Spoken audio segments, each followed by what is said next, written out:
智慧探險組。大家好，今集嘅 Staycation 體驗呢，我哋嚟到中環嘅文華東方酒店 Mandarin Oriental Hong Kong。首先介紹下呢間咁有歷史背景嘅酒店。呢間酒店開業於1963年，前身叫做香港文華酒店，係當時香港最先進、最高、最繁華嘅酒店。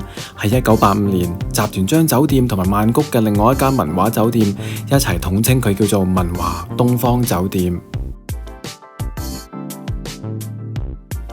一入到酒店大堂，就會俾佢嗰種奢華嘅氣氛包圍住。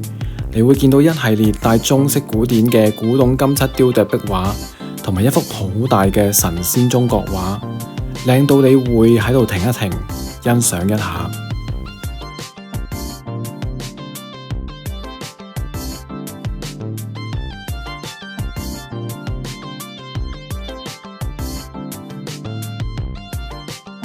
前台職員好快就為我哋安排好 check in， 佢哋態度非常之友善。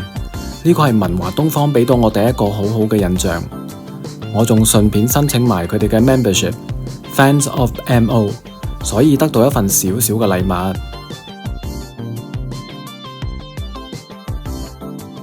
唔上房之前呢，你亦都可以喺大堂嘅一角發現佢哋嘅 Welcome Drinks Corner。呢啲細節做得好足，令人覺得好窩心。嘆緊嘢飲嘅時候呢，不妨望下附近嘅擺設。喺電梯大堂呢，你會見到文華最出名嘅鎮店接線，細心欣賞下佢嘅手工有幾精細。聽聞每一間分館都有一把佢最出名嘅線。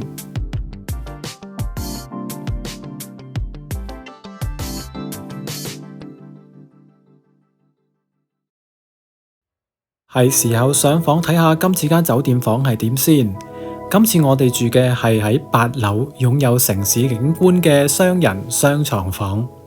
對於呢間房嘅第一個印象就係間房好大好闊落，房間嘅佈置繼續行古典奢華風格，俾人一個舒服但係唔係太過俗氣嘅感覺。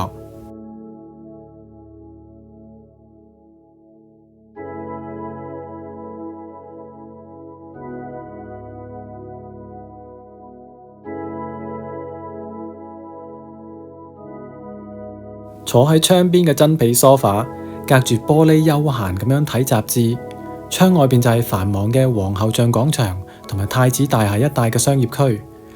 呢間房隔音做得好好，一啲都聽唔到外邊嘅人聲同埋車聲，營造咗一個好好嘅休息空間。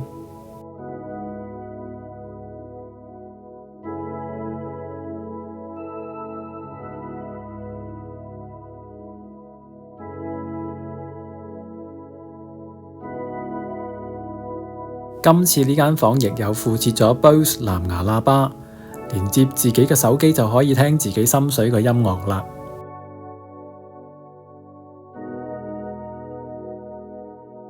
呢間房嘅浴室、洗手盆同埋洗手間全部都係分開嘅，而且個浴缸好大，可以喺度慢慢浸浴、慢慢嘆。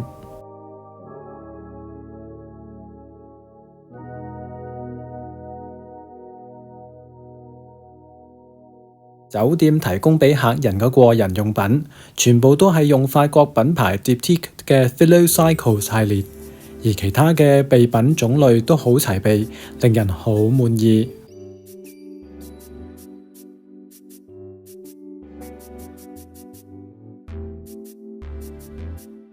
而其中一個我最中意嘅 feature 就係酒店送俾客人嘅呢對拖鞋，上面印咗文華酒店嘅標誌。拖鞋用料好軟熟，好舒服，所以喺 check out 之後，我帶咗佢返屋企繼續用。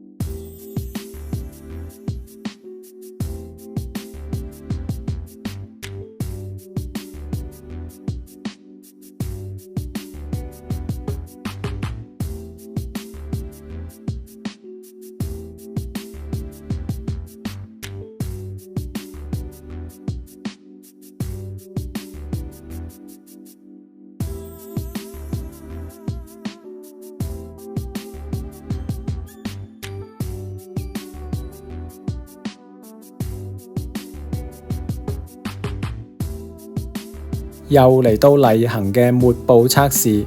喺清潔咗經常接觸嘅表面之後呢，今次毛巾同埋水都仍然保持好乾淨，所以今次房間嘅清潔度非常高分。為咗測試呢間咁高質嘅酒店嘅服務，我就順帶喺出外邊行嘅時候呢 order 咗文華酒店傳統會為客人做嘅開床服務啦。服務員會為客人喺預設嘅外出時間代為整理床鋪，而我返嚟嘅時候都發現咗好多窩心位，例如用過個衫被摺好咗，放得好整齊。另外喺台面自己帶嚟嘅叉電線，服務員都有幫我整理好。喺我電腦旁邊呢，服務員亦都有幫我放定咗塊抹布，等我返嚟嘅時候可以用。喺洗手盆附近嘅用品都被整理咗，所以我覺得除咗幫我執返間房之外呢度嘅職員都好細心，幫我打點咗好多其他嘅細節。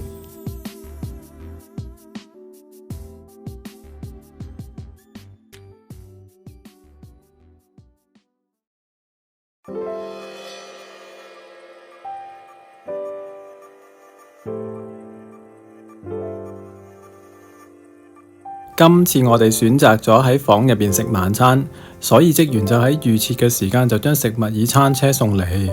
我哋今次食嘅係佢嘅3道菜，頭盤龍蝦湯用保溫壺裝住，所以上台嘅時候仍然都可以保持到熱度。其他食物都一次過上咗台，上台時候呢，食物呢就係熱嘅，令人滿意。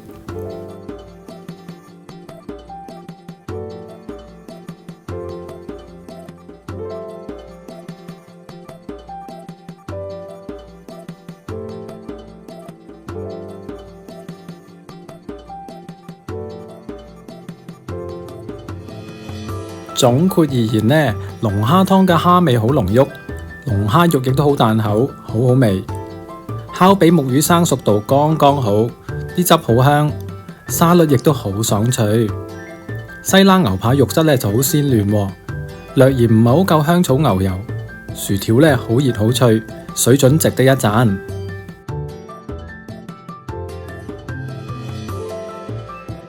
芝士餅嘅芝士好實在，唔係太甜，果然係酒店嘅招牌甜品，不負眾望。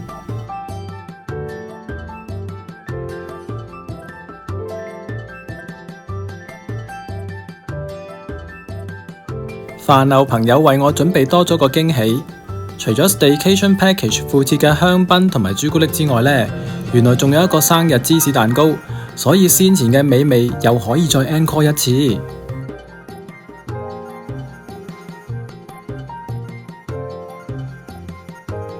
第二日朝頭早，我哋喺酒店出名嘅西餐廳快船廊 Clipper Lounge 嗰度食咗個自助早餐。今早嘅人流唔算太高，攞嘢食嘅時候唔會太過擠擁，食物添加嘅效率非常之快，食物嘅種類亦都好齊全。整體嚟講呢個係一個非常高分嘅早餐。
食完嘢，順便到旁邊嘅餅房買翻少少手信翻屋企先。呢度嘅西餅呢就做得好精緻啦，麵包本人就覺得麻麻地啦。中意玫瑰花味嘅朋友呢，我就會推介佢哋試下呢度嘅玫瑰花果 jam。最後我亦都有買咗個水果芝士蛋糕翻屋企孝敬屋企人。老人家食完呢就覺得物有所值啦。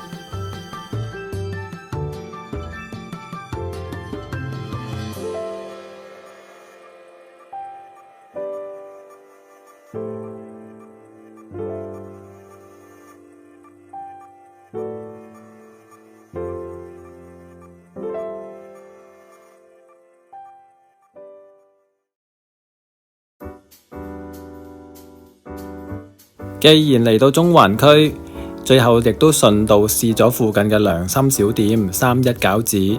我哋推介呢度嘅黑白松露豬肉餃，雖然價錢有啲貴，但係味道都真係幾好食喎，值得一試。總括嚟講，今次嘅 Staycation Package 價位雖然係高，但係我哋完全感受到酒店好用心喺每一方面令客人有個賓至如歸嘅住宿體驗。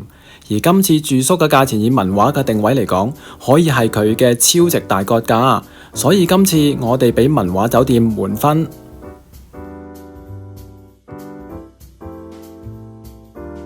如果中意呢段片嘅話，記住 CLS 三部曲，俾個 comment 同埋 like， 順便 share 段片同埋 subscribe 我哋個 channel。